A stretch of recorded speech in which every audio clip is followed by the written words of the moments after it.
एक गांव में रवि नाम का एक लड़का था जो कि बहुत ज्यादा ईमानदार था। वह एक दुकान में काम करता था। वहां पर एक सेठ थे जो चाहते थे कि वह काम में कुछ हेर फेर करे ताकि उनका ज्यादा मुनाफा हो। लेकिन रवि ने अपने सेठ की बात नहीं मानी और इसी बात से गुस्सा होकर सेठ ने उसे नौकरी से निकाल दिया। रवि यूं ही सड़क पर चल रहा था और सोच रहा था अब वह आगे क्या करेगा, तो बिना नौकरी के उसका जीवन कैसे बीतेगा। एक बुजुर्ग बाबा 3 थैले लेकर चल रहे थे। तभी उनकी नजर उस युवक पर पड़ी। उसे देखकर वह बोले, बेटा, मुझे ये थैले दूर ले जाने हैं। क्या तुम एक थैला पकड़कर मेरे साथ चल सकते हो? मैं तुम्हें इस काम के लिए 3 तांबे के सिक्के दूंगा।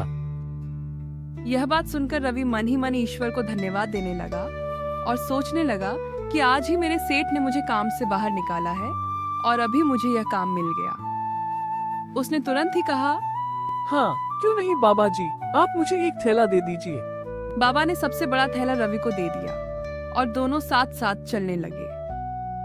चलते चलते बाबा रवि पर बराबर नजर बनाए हुए थे कि कहीं वह उनका थैला लेकर भाग न जाए। रवि ने यह महसूस कर लिया था कि बाबा मुझ पर शक कर रहे हैं, इसलिए उसे रहा नहीं गया और उसने बोला, बाबा आप निश्चिंत हो जाइए, मैं आपके थैले को लेकर कहीं नहीं भागने वाला, क्योंकि अभी अभी ईमानदारी के चक्कर में ही मेरे सेठ ने मुझे नौकरी से निकला है। तो आप मुझ पर शक ना करें और आराम से मेरे साथ चलते रहें।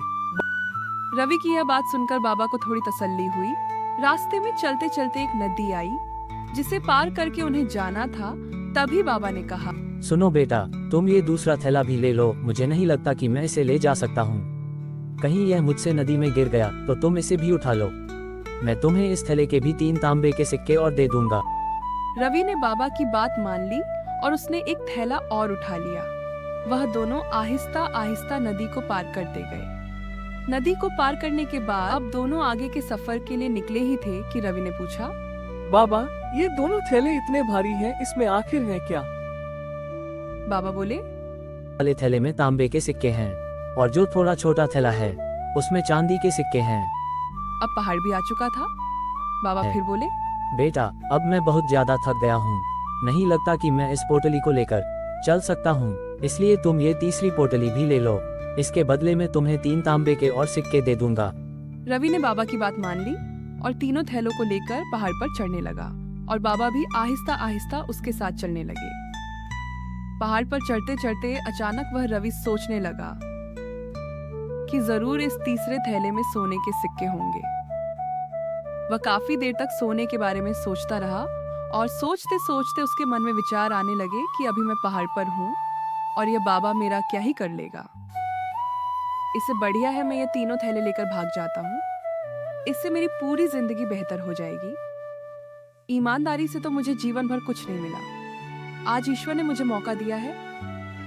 ऐसा सोचकर रवि तीनों थैलों को लेकर भाग गया और भागते भागते अपने घर पर ही रुका। घर पर आते ही उसने सबसे पहले बड़ा थैला खोला जिसमें पत्थर ही पत्थर थे। फिर उसने उससे छोटा थैला खोला, उसमें भी पत्थर थे। फिर अंत में उसने तीसरा थैला भी खोल दिया और तीसरे थैले में भी पत्थर निकले। यह देखकर वह अचंभे में रह गया कि इन थैलों में पत्थर थे तो बाबा ने मुझसे झूठ क्यों बोला। गुस्से में जैसे ही उसने छोटे वाले थैले को नीचे फेंका तो उसमें से एक चिट्ठी निकली। उसने उस चिट्ठी को उठाकर पढ़ा जिसमें लिखा था, मैं कोई बाबा नहीं, मैं एक राजा हूँ और मेरी कोई संतान नहीं है, इसीलिए मैं अपने लिए एक ऐसा उत्तराधिकारी ढूंढ रहा था जो कि मेरे बाद मेरे राज्य को संभाल सके। यदि तुम इन तीनों थैलों को लेकर भाग चुके हो तो तुम मेरे उत्तराधिकारी बनने के लायक नहीं हो। मुझे अपने राज्य के लिए एक ईमानदार राजा की जरूरत है। चिट्ठी में लिखी बातें सुनकर वह रवि अफसोस करने लगा। वह सोचने लगा कि जीवन भर मैंने ईमानदारी की जिंदगी जी, लेकिन मेरी एक गलती के कारण मेरी ईमानदारी का कोई मोल न रहा। रवि विलाप करने लगा और उसने कसम खाई, जीवन में कभी भी अपने मन में बेईमानी का कोई विचार नहीं आने देगा।